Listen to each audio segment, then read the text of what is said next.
আসসালামু আলাইকুম। কেমন আছেন সবাই? আল্লাহর অশেষ রহমতে আমিও ভালো আছি।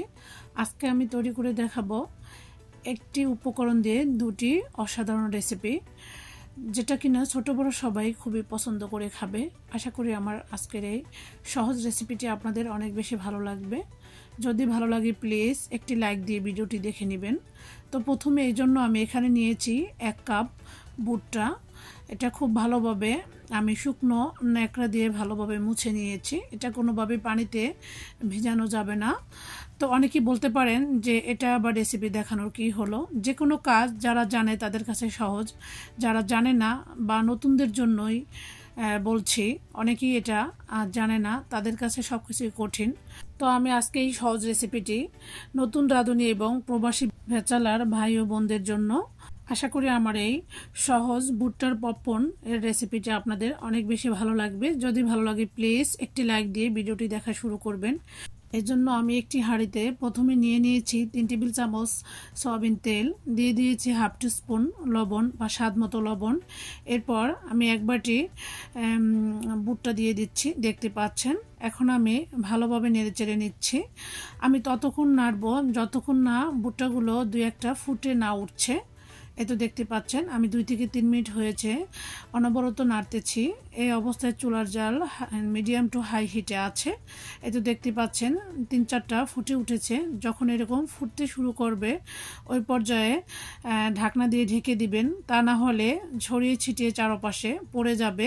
তো ওইতে দেখতে পাচ্ছেন আমি ঢাকনা দিয়ে ঢেকে চুলার জাল মিডিয়ামে রেখেই পপকর্নগুলো ভেজে নিচ্ছি।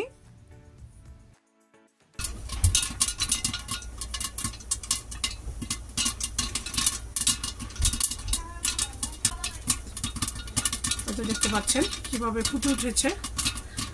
আমি আপনাদেরকে একটু ছড়িয়ে দেখাচ্ছি, আমার কাছে খুবই ভালো লাগে জিনিসটা দেখতে। দেখছেন কিভাবে ছড়িয়ে ছিটিয়ে পড়ছে। এজন্য আমি আবারও ঢেকে দিচ্ছি।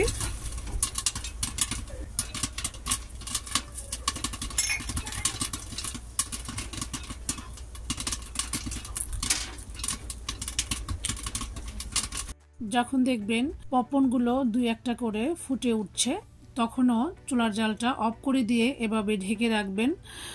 বাকি যে কটা দানা থাকবে সেটাও আস্তে আস্তে ফুটতে শুরু করবে। এটা দেখতে পেয়েছেন বাকি যে কটা আছে সেই কটা আস্তে আস্তে ফুটতে শুরু করেছে। আমি কিন্তু আরও 2-3 মিনিট আগেই চুলার জালটা অফ করে দিয়েছি।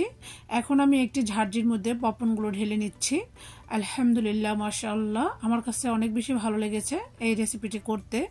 যতটা ভালো লেগেছে তার চাইতে বেশি খেতেও ভালো লেগেছে। তো আমি এখন পপকর্নগুলো এক সাইডে রেখে ফ্রাই প্যানটা ভালোভাবে ধুয়ে পরিষ্কার করে দিয়ে দিচ্ছি 2 টেবিল চামচ খেজুরের গুড়। এই গুড়টা ব্যবহার করছি সুন্দর একটি কালারের জন্য। আপনাদের কাছে যদি গুড় না থাকে সেক্ষেত্রে 4 টেবিল চামচ চিনি বা আপনাদের স্বাদ মতো চিনিটাকে ক্যারামেল করে নেবেন। এই তো দেখতে পাচ্ছেন গুড়টাকে আমি চামচ দিয়ে ভালোভাবে নেড়েচেড়ে দিচ্ছি। গুড়টা 1 থেকে 2 মিনিট নাড়াচাড়ার পরে যখন কালারটা চেঞ্জ হতে শুরু করেছে ওই পর্যায়ে আমি আবারও ভালোভাবে নেড়েচেড়ে দিচ্ছি। এখন আমি দিয়ে দেব এখানে 1 টেবিল চামচ ঘি।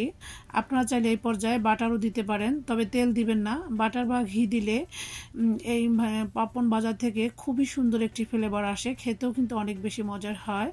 এখন আমি ঘিটা শুধু মেল্ট হয়ে যাওয়া পর্যন্ত অপেক্ষা করব এবং ঘিটা যখন মেল্ট হয়ে গিয়েছে ওই পর্যায়ে আমি দিয়ে দিব ওই যে আগে থেকে ভেজে রাখা 1 বাটি পপকর্ন।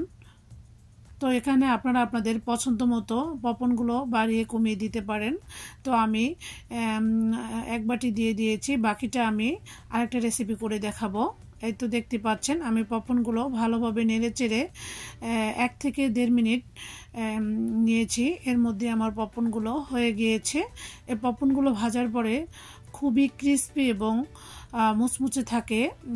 2-3 ঘন্টা পরেও এগুলো অনেক বেশি ক্রিস্পি থাকে। এই তো আপনাদেরকে দেখাচ্ছি পপকর্নগুলো যখন ঠান্ডা হয়ে গিয়েছে তখন একটার সাথে একটা লেগে গিয়েছে। তো একটু ধরলেই সহজেই ছুটে আসছে এবং দেখতে পাচ্ছেন কতটা ক্রিস্পি এবং মুচমুচে হয়েছে। তো এখন আমি ভালোভাবে সবগুলো ছাড়িয়ে নিয়েছি। এখন আমি একটি সার্ভিং বাটিতে সার্ভ করে নিচ্ছি। দেখতেই পাচ্ছেন এই পপনের রেসিপিটি বাসার ছোট বড় বৃদ্ধ যাকে তৈরি করে খাওয়াবেন সেই প্রশংসা করতে বাধ্য। ছোট বাচ্চারা তো এটা ছাড়া একদমই বোঝে না। আমার কাছেও খুব বেশি ভালো লাগে, আমার বাসার সবার খুবই ফেভারেট এভাবে পপন ভেজে দিলে। এখানে আমি চাট মশলা, লাল মরিচের গুঁড়া এবং বিট লবণ নিয়েছি হাফ চা চামচ করে। সব কিছু আমি একসাথে মিক্স করে নিচ্ছি, দেখতে পাচ্ছেন। এখন আমি একটি সার্ভিং বাটি নিয়ে নিচ্ছি। এর মধ্যে আমি আরও বাকি এক বাটি পপন থেকে অর্ধেকটা ঢেলে দিচ্ছি।